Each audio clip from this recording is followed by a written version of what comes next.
अस्सलाम वालेकुम नाज़रीन, आप यूट्यूब चैनल देख रहे हैं। मैं इमरान खान हूँ। कुछ आलमी खबरें भी हैं, वो भी बहुत इंपॉर्टेंट है, लेकिन पहले उससे मैं आपको ये बताऊं कि आलमी मीडिया इमरान खान साहब की जो तहरीक-ए-एतमाद उनके खिलाफ आई है, इस मामले को कैसे रिपोर्ट कर रहा है।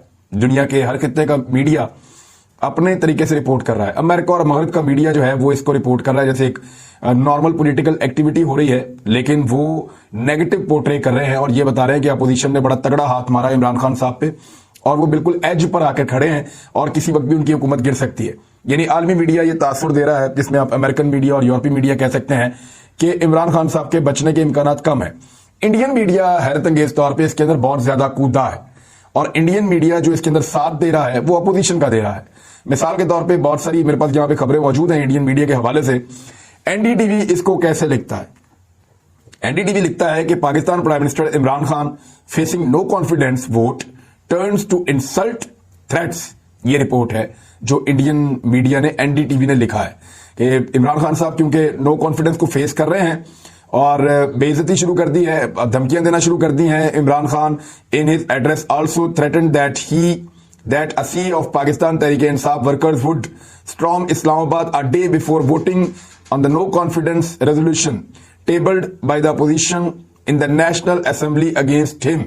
ये भी धमकी दी है कि मैं आवाम का एक समंदर लेकर आ जाऊंगा इस्लामाबाद में और वो इस्लामाबाद से आकर टकरा जाएगा एक दिन पहले वोट ऑफ नो कॉन्फिडेंस से। और अपोजिशन ने उनके खिलाफ जो तहरीक-ए-तमाद पेश की उसके हवाले से, और फिर जगह जगह आसिफ अली जरदारी, मौलाना फजलुर रहमान और जो कुछ भी वो कह रहे हैं शहबाज शरीफ के बारे में, वो सारा भी ये रिपोर्ट कर रहा है मीडिया और नेगेटिव तरीके से रिपोर्ट कर रहा है। यानी इमरान खान साहब को एक विलन के तौर पे इंडियन मीडिया दिखा रहा है। अगर आप डिटेल में जाके इन खबरों को पढ़ें, मेरे ख्याल में हम इतनी डिटेल में तो नहीं जा सकते, लेकिन फिर भी वो यहां तक रिपोर्ट कर रहा है कि किसको डीजल कह रहे हैं, किसको डाकू कह रहे हैं। हालांकि इन चीजों में कभी भी फॉरेन मीडिया पढ़ता नहीं है, लेकिन इंडियन मीडिया बहुत ज्यादा वही सारी चीजें कह रहा है जो पाकिस्तान की अपोजिशन कह रही है और उनकी जुबान बोल रहा है। जितने इल्जाम अपोजिशन ने लगाए हैं उन सबको बार बार दोहरा रहा है। मिसाल के तौर पे टाइम्स ऑफ इंडिया अपोजिशन का एक मौकिफ देते हैं, यानी यहां पे ये बताया कि इमरान खान ने कहा कि मैं तो इस्लामाबाद के ऊपर चढ़ाई कर दूंगा। यहां इस तरीके से पोर्ट्रे किया इंडियन मीडिया ने इमरान खान के स्टेटमेंट को।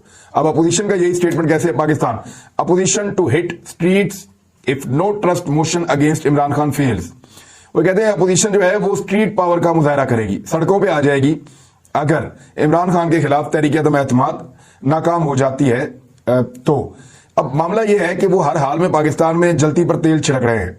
उनकी कोशिश है कि इन हालात में जब ओआईसी का पाकिस्तान में एक बड़ा अहम इजलास होने जा रहा है जिसमें पहली मरतबा चाइना के नुमाइंदगी होने जा रही है, और इस नुमाइंदगी को रोकने के लिए और दबाव बढ़ाने के लिए पाकिस्तान के ऊपर पाकिस्तान की जो इंटरनल पॉलिटिकल सिचुएशन है उसको एक्सप्लॉइट कर रहा है इंडिया।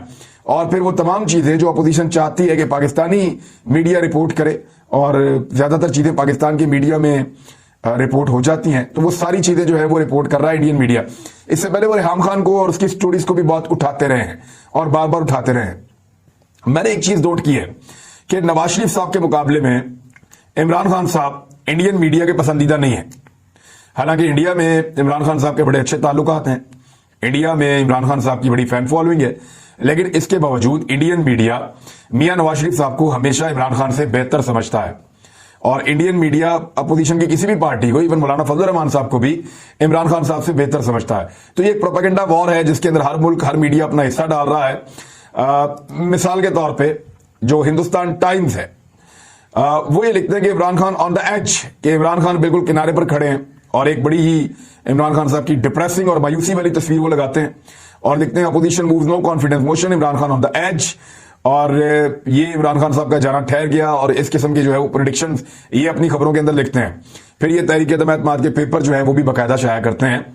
मेरे ख्याल में इंडियन खबरों के ऊपर पाकिस्तान कभी भी इतना इंटरेस्ट नहीं लेता जिस लेवल का इंटरेस्ट इंडिया शो कर रहा है, और ये इंटरेस्ट सिर्फ और सिर्फ इमरान खान के खिलाफ खबरों के हवाले से है। फिर द प्रिंट क्या लिखता है? द प्रिंट ने लिखा है कि पाकिस्तान गवर्नमेंट्स लेटेस्ट चूरन, everything is America's fault, even no confidence motion.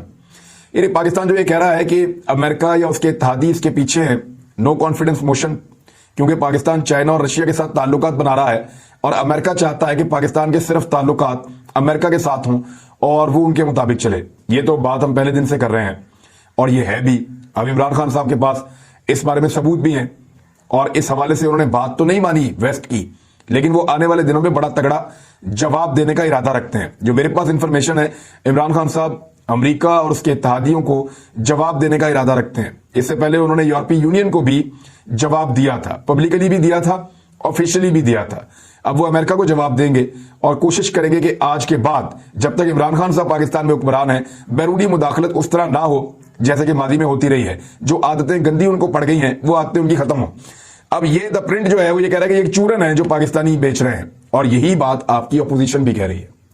यानी जो बात आपकी अपोजिशन कहती है वही बात इंडियन मीडिया कहता है। आप गौर करें। एक और ANI न्यूज, ये उनकी न्यूज एजेंसी है, वो क्या लिखते हैं?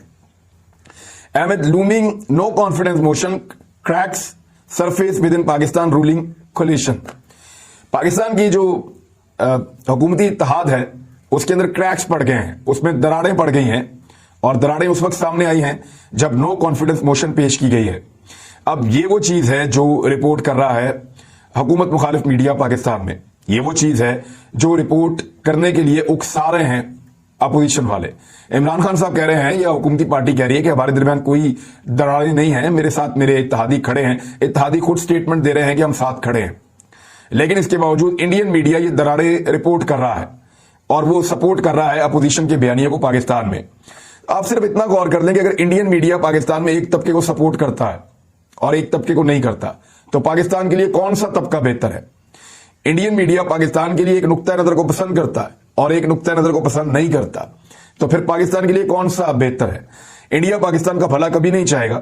ब्लाइंडली आप उस बात को रिजेक्ट करें जो इंडिया पाकिस्तान के लिए कह रहा है। मेरा तो सिंपल एक फॉर्मूला है और ये बहुत पुराना है कि इंडिया हमेशा पाकिस्तान के साथ बुग़्ज़ में रहता है और हमेशा पाकिस्तान को दबाना चाहता है, और पाकिस्तान की खुद मुख्तारी, पाकिस्तान की आजादी, ये उनसे कभी भी बर्दाश्त नहीं होती।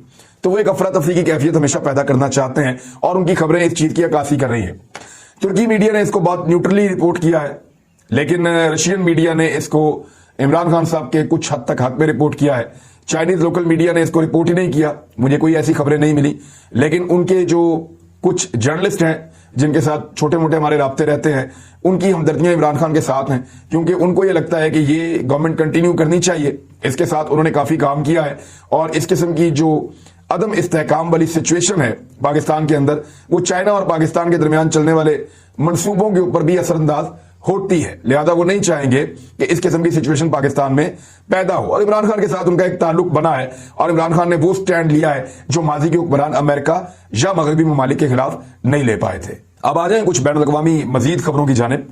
नेटो और रूस के दरमियान बराह रास्त झड़प हुई तो तीसरी आलमी जंग छिड़ जाएगी, ये जो बाइडन ने वार्न किया है। उन्होंने कहा कि मैंने 12,000 फौजियों को रूस से मुंसलिक जो सरहदें हैं, लटोया, एस्टोनिया, लिथुआनिया और रोमानिया, यहां पर भेज दिया है। और उन्होंने कहा कि यूक्रेन के अंदर कोशिश हम सबको करनी चाहिए कि तीसरी आलमी जंग ना लगे।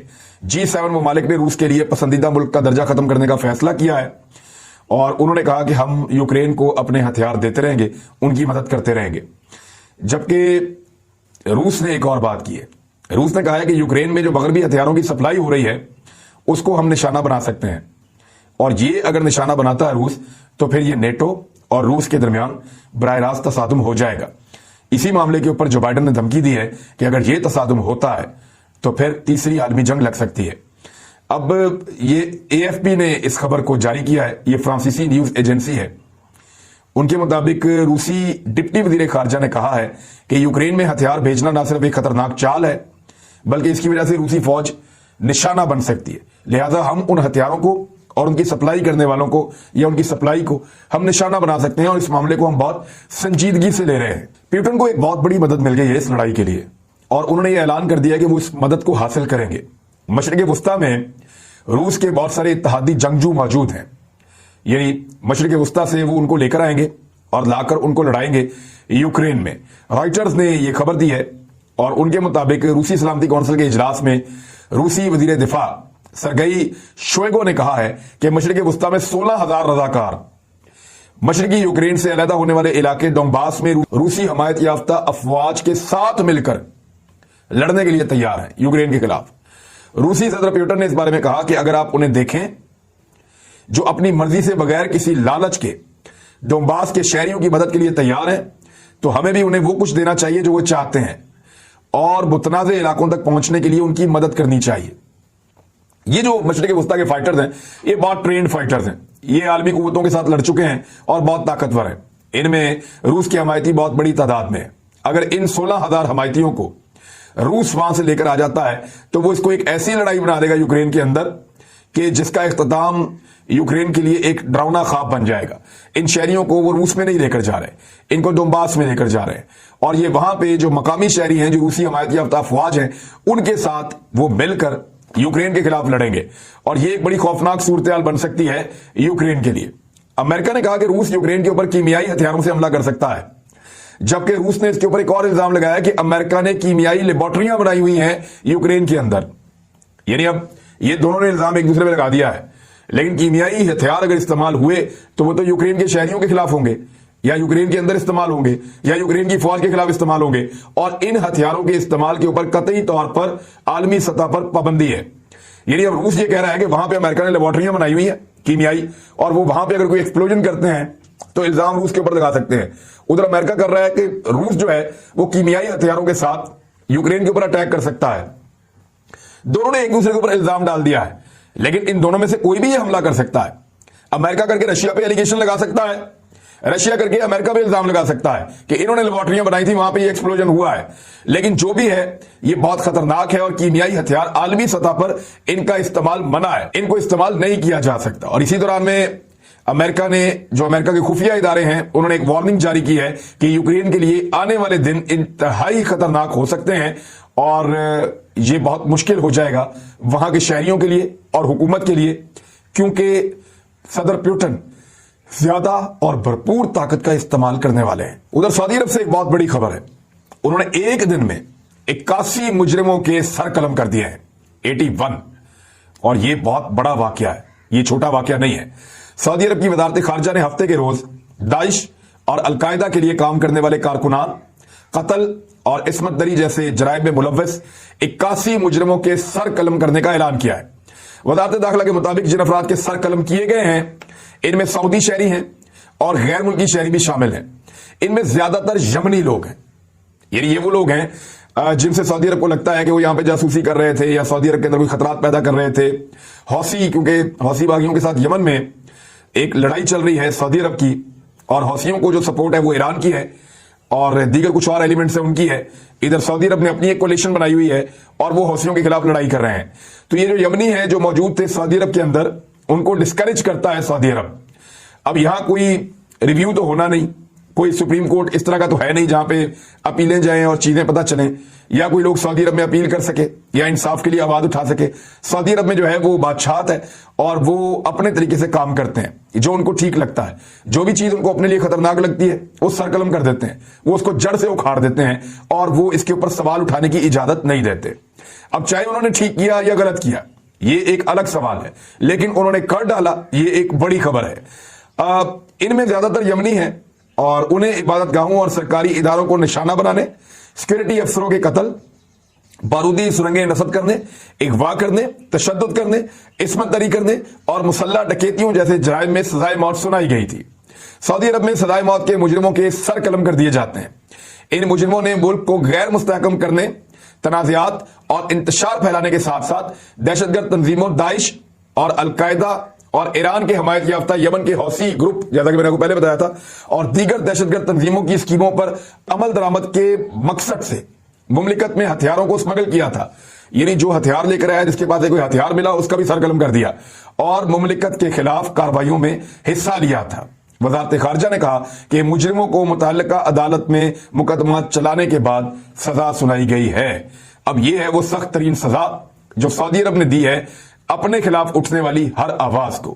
تو وہ بادشاہت ہے, وہ یہ سارا کچھ کر سکتے ہیں, باقی ملکوں میں اس طرح سے ممکن نہیں ہے. لیکن ایک دن میں 81 یعنی 81 افراد کے سر قلم کر دینا, ان کو سزائے موت دے دینا, واقعی ایک بڑی اور ہلا دینے والی خبر ہے. اب تک کے لیے اتنا ہی. اپنا خیال رکھیے گا, اپنے اس چینل کا بھی. اللہ حافظ.